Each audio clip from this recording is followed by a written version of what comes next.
అందులో పెట్టి అమ్మా కింద దాంట్లో పెట్టి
దేవాలయము తెలియజేస్తాను. నేను ఎక్కడ ఉంటానయ్యా అంటే నీ హృదయం హృదయంలోనే ఉంటాను అని తెలియజేస్తాను.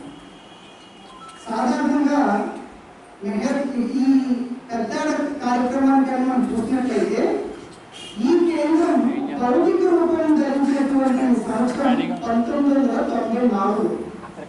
మరి 44 సంవత్సరాలు ఎలా అయింది వార్షికోత్సవ కార్యక్రమం అంటే? పుణ్య దంపతులైనటువంటి పుట్ట రామకృష్ణ చౌదరి గారు, పుట్ట లక్ష్మి గారు వాళ్ళ ఇంట్లో ప్రప్రథమంగా ఈ కార్యక్రమం అనేది ప్రారంభమైంది. అక్కడి నుంచి సద్గురుదేవులు వారి అమ్మగారి యొక్క ప్రేమలో ఈ 44 సంవత్సరాలు కూడా అది ఎక్కడా కూడా గ్యాప్స్ లేకుండా ఎందరో భగవత్ ప్రేమికులకి అన్వేషకులకి ఒక మార్గాన్ని ఏర్పాటు చేస్తూ ముందుకు సాగుతున్నటువంటి కేంద్రము ఈ అవతార్ మెహర్ బాబా ఆధ్యాత్మిక కేంద్రం. మెహర్ బాబా తెలియజేస్తుంటారు, నిస్వార్థమైనటువంటి సేవ, ప్రేమ అనేటువంటిది దైవీ లక్షణాల్లో తెలియజేస్తారు. నిస్వార్థమైనటువంటి ప్రేమ, నిస్వార్థమైనటువంటి సేవ, ప్రేమ అనేటువంటివి దైవీ లక్షణాల్లో తెలియజేస్తారు. తెలియజేస్తూ ఎవరు ప్రేమ కలిగి ఉంటారో వాళ్ళు మాత్రమే సేవ చేయగలరు అని చెప్తారు. ఎవరు ప్రేమ కలిగి ఉంటారో వాళ్ళు మాత్రమే సేవ చేయగలరు అని తెలియజేస్తారు. మరి ఈ 44 సంవత్సరాలు ఇక్కడ జరిగేటువంటి కార్యక్రమాలు ఏమిటి అంటే, ఇక్కడ ఎక్కువగా అంటే ప్రతి సంవత్సరం జరిగేటువంటి ప్రేమపూర్వకమైనటువంటి వార్షికోత్సవ సహవాస కార్యక్రమం. ఇది గురుదేవుడు మాకు నిర్దేశించేటువంటి తేదీ ఏంటంటే ఆగస్టు 15. ఎందుకు ఈ డేట్ని గురుదేవుడు ఎందుకు చూస్ చేసుకున్నాడు అంటే, సూక్ష్మంగా కానీ మనం ఒకసారి ఆలోచించినట్లయితే మన అందరికీ కూడా ఈరోజు స్వాతంత్ర దినోత్సవం జరుపుకుంటూ ఉంటాం. దేశానికి స్వాతంత్రం వచ్చింది అనేటువంటి ఒక ఆనందంతో జరుపుకుంటూ ఉంటాం. కానీ దేశానికైతే స్వాతంత్రం వచ్చింది, మనకు కూడా స్వాతంత్రం కావాలి, రావాలి అని తెలియజేస్తూ ఉంటారు అనుభవజ్ఞులు అందరూ కూడా. మనకి స్వాతంత్రం రావాలి ఏంటి? మనకి దేని నుంచి స్వాతంత్రం రావాలి? మనకి స్వాతంత్రం ఎక్కడి నుంచి రావాలి, దేని నుంచి రావాలి, ఎందుకు రావాలి అని మనం ప్రశ్నించుకుంటే మెహర్ బాబా చెప్తారు, మీకు స్వాతంత్రం ఎక్కడి నుంచి రావాలంటే ఆపోజిట్స్ నుంచి రావాలి అంటారు. అంటే ఫ్రీడమ్ ఫ్రమ్ ఆపోజిట్స్ అని తెలియజేస్తారు మెహర్ బాబా. మీకు స్వాతంత్రం ఎక్కడి నుంచి రావాలి అంటే వ్యతిరేకతల నుంచి రావాలి అని తెలియజేస్తూ ఉంటారు మెహర్ బాబా. మనకి వ్యతిరేకతలు ఏమున్నాయి? వ్యతిరేకతల నుంచి మనం స్వాతంత్రం పొందాలన్న.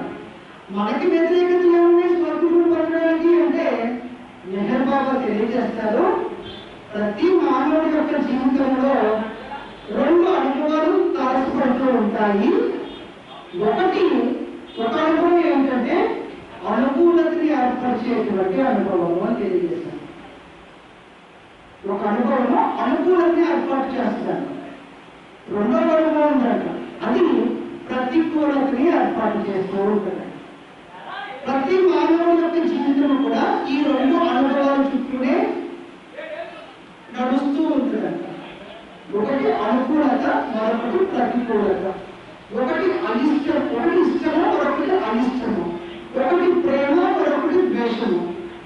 ఒకటి ఈ విధంగా మన యొక్క జీవితం అంతా కూడా ఇష్ట అయిష్టాల మధ్యలో, అనుకూలత ప్రతికూలతల మధ్యలో జరుగుతూ ఉంటుంది, నడుస్తూ ఉంటుంది అని తెలియజేస్తూ ఉంటారు అనుభవజ్ఞులు అందరూ కూడా. మనము అందరూ కూడా తెలిసి కానీ తెలియక కానీ కోరుకునేది, వాంఛించేది, కాంక్షించేది ఏంటంటే సుఖంగా జీవించాలి, ఆనందంగా జీవించాలి అని.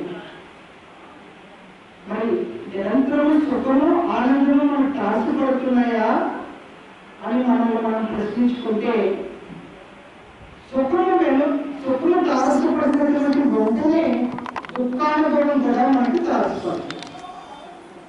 దుఃఖము తారసపడినటువంటి వెంటనే సుఖానుభవం కూడా తారసపడుతుంది.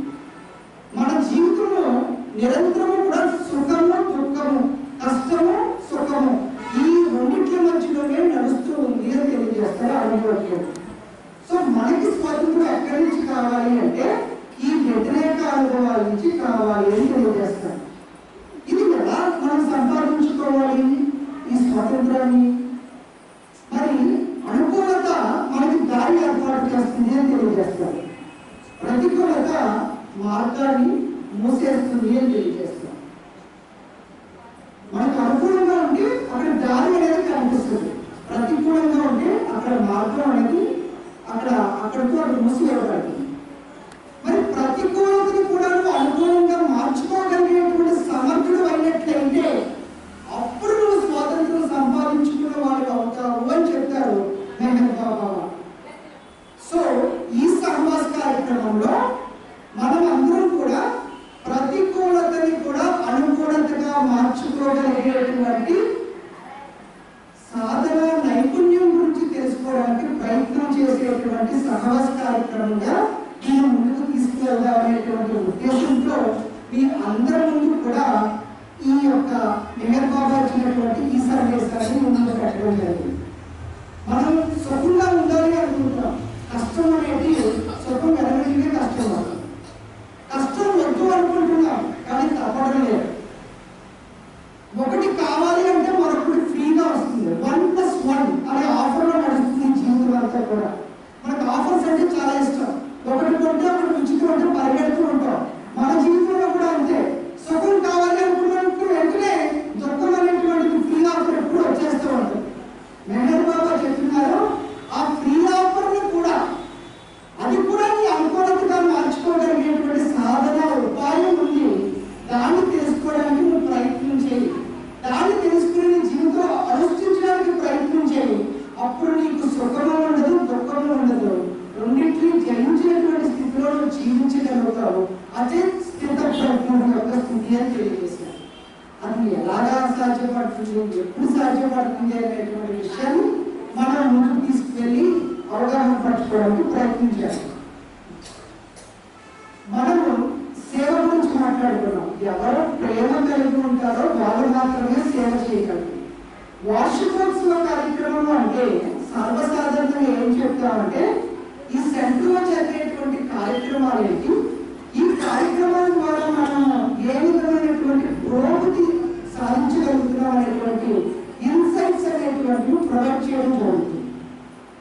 గురుదేవ స్థాపించినటువంటి ఈ కేంద్రంలో ప్రతిరోజు కూడా ఇక్కడ 5 గంటల నుంచి 6 గంటల వరకు మెహర్ బాబా ఇచ్చినటువంటి ధ్యాన కార్యక్రమం నిర్వహింపబడుతూ ఉంటుంది. ధ్యానం అంటే మెడిటేషన్. ఏంటి మెడిటేషన్ అంటే మాకు గురుదేవుడు ఏం చెప్పారంటే నీ గురించి నువ్వు ఆలోచించడం, మన గురించి మనకు తెలియదా ఆలోచించడం అంటే మాకు గురుదేవుడు ఏం తెలియజేస్తారంటే నీ గురించి నువ్వు ఆలోచించడం అంటే కేవలం ఇప్పుడు ఉన్నటువంటి నీవే కాదు, నీ యొక్క ప్రయాణం ఎక్కడి నుంచి జరిగింది అంటే ఒక్కసారి అక్కడ మీరు అందరూ చార్ట్ని చూసినట్లయితే మనం అక్కడ వాయు స్థితి నుంచి ప్రయాణం చేసుకుంటూ మానవ స్థితికి వచ్చాము అని తెలియజేస్తారు. దాన్ని దైవీ ప్రణాళిక ధ్యానం అని తెలియజేసినటువంటి ఈ సెంటర్లో ఇక్కడ జరిగేటువంటి కార్యక్రమం ఏంటంటే ప్రప్రథమంగా ఉదయం 5 గంటల నుంచి 6 గంటల వరకు దైవీ ప్రణాళిక ధ్యానం ఇక్కడ కార్యక్రమం జరుగుతూ ఉంటుంది. సాధకులు అనుభవజ్ఞులు ఇక్కడికి వచ్చి ఆ మెడిటేషన్లో పాల్గొంటూ ఉంటారు. తర్వాత ఇక్కడ సంకీర్తన, మెహర్ బాబా ప్రేయర్స్ కార్యక్రమంతో ఉదయం కార్యక్రమం పూర్తవుతాయి. ఈ 365 రోజులు కూడా ప్రతిరోజు కూడా ప్రతి ఉదయం కూడా 5 గంటలకి సెంటర్ ఓపెన్ చేయబడుతుంది. ధ్యానంతో, తర్వాత సంకీర్తనతో, ప్రార్థనతో ఈ ఉదయం కార్యక్రమం పూర్తవుతుంది. అప్పుడు కాకుండా మాకు గురుదేవుడు ప్రతి శుక్రవారం కూడా మీరందరూ కూడా దైవికంగా ఒక సహవాసాన్ని ఏర్పాటు చేసుకోండి అని మాకు ఆ ఇన్స్ట్రక్షన్ ఇచ్చారు. మా ప్రైవేట్ కూడా ఈ సెంటర్ ప్రతి శుక్రవారం కూడా సహవాస కార్యక్రమంలో పాల్గొంటూ ఉంటారు. ఏమిటి సహవాసం అంటే భగవంతుడితో సత్పదార్థమైనటువంటి భగవంతుడితో మనము సన్నిహితం అయ్యేటువంటి కార్యక్రమమే సహవాస కార్యక్రమం. ప్రతి శుక్రవారం ఇక్కడ సహవాస కార్యక్రమం అనేది నిర్వహింపబడుతూ ఉంది. అలాగే ప్రతి గురువారం కూడా గురుగీత కార్యక్రమం ఇక్కడ చదువుతూ ఉంటారు. అలాగే ప్రతి ఆదివారం కూడా ఇక్కడ మెహర్ బాబా వారి యొక్క కార్యక్రమాన్ని శ్రీమూర్తులు అందరూ కూడా వచ్చి ఇక్కడ నిర్వహిస్తూ ఉంటారు. సో ప్రతి వారము ఇక్కడ ఈ యొక్క కార్యక్రమాలతో ముందుకు వెళ్తూ ఉంటారు. ఇది సరిపోదు, మన నిత్య జీవితంలో ఈ విషయాన్ని ఆచరించడానికి అనుష్ఠించడానికి సరిపోదు అని ప్రతి నెల కూడా ఆధ్యాత్మిక సాహిత్యపు అవగాహన సహవాస కార్యక్రమాలు కూడా ఏర్పాటు చేసుకుంటున్నాం. ఈ ఆధ్యాత్మిక సాహిత్యపు అవగాహన సహవాస కార్యక్రమాల్లో మెహర్ బాబా ఇచ్చినటువంటి తత్వంలో ఉన్నటువంటి మెరుగులను తెలుసుకుంటూ ఆ మెరుగులను నిత్య జీవితంలో అనుష్ఠించేటప్పుడు మనము సత్ఫలితాన్ని పొందుతున్నామా లేదా అనుష్ఠించడమే కష్టంగా ఉంటుందా, అనుష్ఠించలేకపోతే ఎందుకు అనుష్ఠించలేకపోతున్నా, ఈ విధంగా ప్రాక్టికల్ ఓరియంటెడ్గా అంటే నిత్య జీవితంలో ఈ ఆధ్యాత్మిక తత్వాన్ని ఆచరించడానికి అనుష్ఠించడానికి అనుగుణ్యమైనటువంటి రీతిలో ప్రతి నెల కూడా ఇక్కడ సహవాస కార్యక్రమాలు ఏర్పాటు చేసుకుంటున్నాము. ఇది కాదు అన్నట్లుగా ప్రతి సంవత్సరం కూడా ఈ ఆగస్టు 15వ తారీఖున ఉదయించినటువంటి ఈ డేటున ప్రేమపూరితమైనటువంటి ప్రేమ సముద్రమైనటువంటి ఈ కొత్తగా సహవాస కార్యక్రమం కూడా ఏర్పాటు చేసుకుంటున్నాం. ఈ కార్యక్రమంలో ఉన్నటువంటి ప్రత్యేకత ఏంటంటే అన్ని సెంటర్ నుంచి కూడా మెహర్ బాబా అనుసరింపబడినటువంటి అన్ని సెంటర్ నుంచి కూడా ప్రేమికులు, అన్వేషకులు, సాధకులు వచ్చి ఈ కార్యక్రమంలో పాల్పంచుకుని మెహర్ బాబా వారి యొక్క ప్రేమ అనుగ్రహానికి పాత్రులై వాళ్ళ హృదయాల్లో ఆ ప్రేమను జాగృతి పరుచుకుని తీసుకువెళ్ళేటువంటి మహత్తరమైనటువంటి కార్యక్రమమే ఈ ఆగస్టు 15 నిర్వహింపబడేటువంటి వార్షికోత్సవ సహవాస కార్యక్రమం. ఇది ఈ సెంటర్లో జరిగేటువంటి కార్యక్రమాల యొక్క ఇన్సైట్స్. మరి ఈరోజు ఈ కార్యక్రమం మూలంగా మనం ఏ టాపిక్ తీసుకున్నామంటే ప్రతికూలతని కూడా అనుకూలతగా ఎలా మార్చుకోవాలి జీవితంలో. సుఖం కావాలి అనుకుంటున్నాము, దుఃఖాన్ని వద్దు అనుకుంటున్నాము. ఆనందం కావాలి అనుకుంటున్నాము, బాధని వద్దు అనుకుంటున్నాము. ఈ బాధని, దుఃఖాన్ని కూడా మనం అనుకూలంగా ఎలా మార్చుకోగలం, ఎప్పుడు మార్చుకోగలం, దానికి సంబంధించినటువంటి ఇన్సైట్స్ అన్ని కూడా మనకి ప్రొవైడ్ చేయడానికి కంచి నుంచి వచ్చి ఉన్నారు, విజయవాడ నుంచి రాబోతున్నారు. వాళ్ళందరూ కూడా అనుభవజ్ఞులైనటువంటి మెహర్ బాబా వారి ప్రేమలో ప్రేమ సాగరాన్ని వాళ్ళు ఆస్వాదిస్తూ అందరికీ అందించడానికి వచ్చారు. మరి వాళ్ళకి ఈ యొక్క వాళ్ళ ద్వారా మనం ఈ యొక్క విషయాన్ని తెలుసుకునే ముందు మరి ఎవరు ప్రప్రథమంగా వచ్చి ఈ టాపిక్స్ ని టచ్ చేస్తారు అంటే ఎప్పటి నుంచో బాబా ఫీల్డ్ ఉన్నటువంటి వ్యక్తి ఒక ఆయన ఉన్నారు. ఎంత వయసు అయినప్పటికీ కూడా మెహర్ బాబా గారి ప్రేమగా ఎప్పుడు కూడా ఆయన యువకుడుగానే ఉంటారు. ఎప్పుడు ఎంత ఎనర్జెటిక్ గా మాట్లాడతారంటే ఆయన ఆ యొక్క వాయిస్ లోనే మెహర్ బాబా ప్రేమ వ్యక్తం అవుతూ ఉంటుంది. గురుదేవుడు చెప్పినట్టుగా ఆచరించేటువంటి వ్యక్తి మన ముందుకు వచ్చి ఉన్నారు. ముందుగా ఆయన ఈ కార్యక్రమాన్ని టచ్ చేస్తూ ఈ కార్యక్రమాన్ని మనం ముందుకు తీసుకెళ్దాం. ఏంటి ఈ కార్యక్రమం యొక్క మనం తీసుకున్న సబ్జెక్ట్ అంటే ప్రతికూలతని అనుకూలతగా మార్చడం ఎలా. ఇది సాయంత్రం అవ్వేటప్పటికీ దీనికి సమాధానం వస్తుంది. అప్పటి వరకు వెయిట్ చేయాల్సిందే. ఈ లోపల మెహర్ బాబా గారి యొక్క ప్రేమ సందేశాన్ని మాత్రం వెళ్తాం.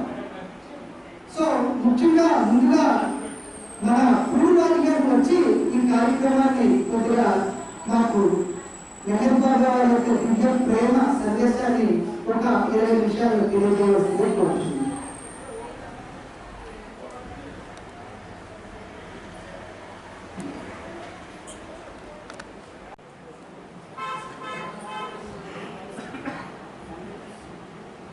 జై బాబా.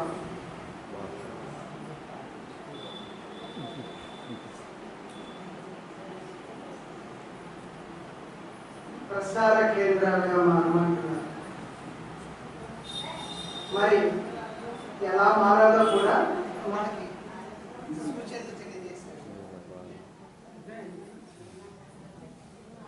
కాబట్టి ప్రసార కేంద్రాలుగా మారడానికి దేవుని యొక్క అనుగ్రహం మనకి అందరికీ కూడా పుష్కలంగా లభించాలని, ఆ అనుగ్రహంతో మనమందరం కూడా ఆయన వాంఛించిన విధంగా జీవించాలని, జీవించేటువంటి అవకాశం మనకు కలిగించేయాలని రామ్ కుమార్ గారు మరొకసారి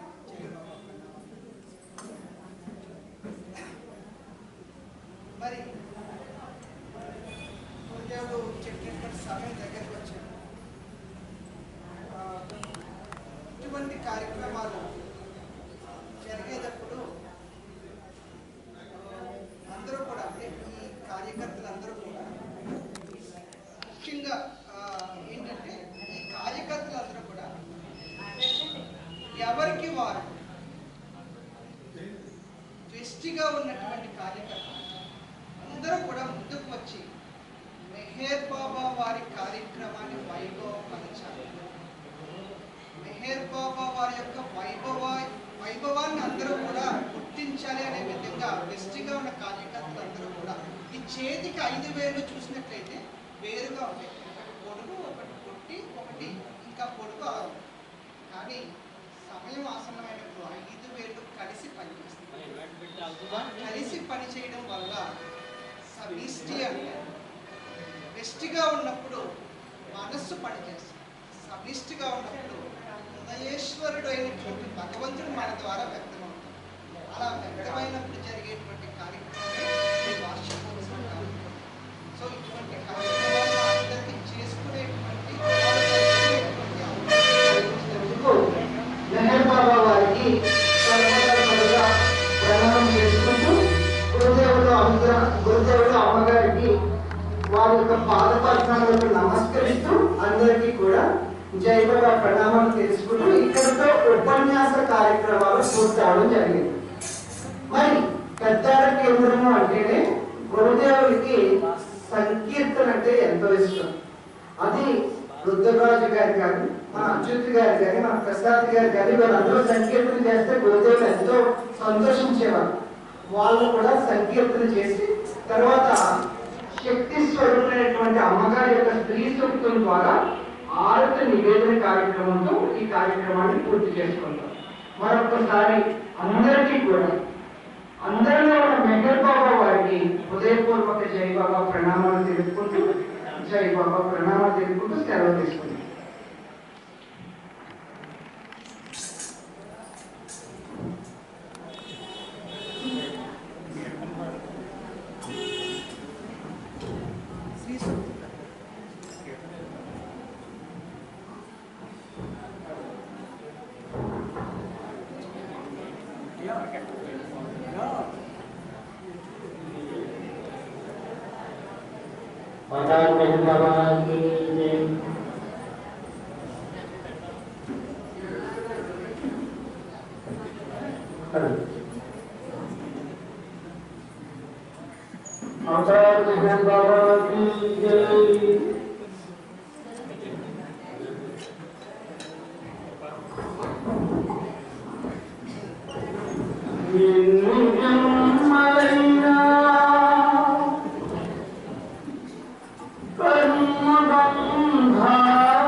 समस्त सद्गुरु श्री महेश महाराज की जय। गायत्री देवी समेत समस्त सद्गुरु श्री महेश जी महाराज की जय। मातृश्री महेश गायत्री देवी समेत समस्त सद्गुरु श्री महेश चैतन्य जी महाराज की जय।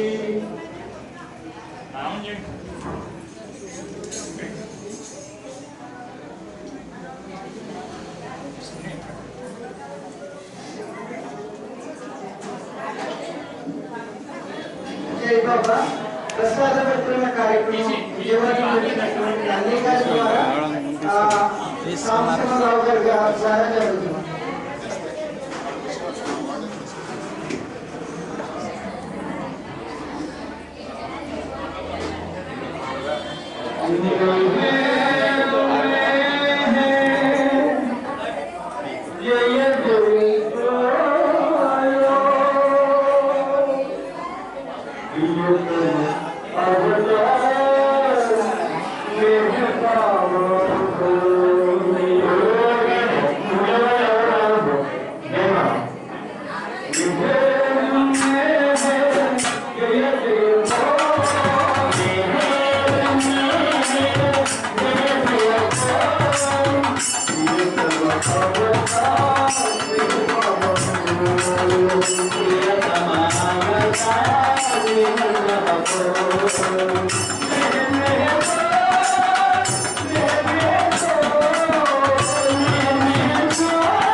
Thank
you.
ओम मेहरबान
जय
Ah जय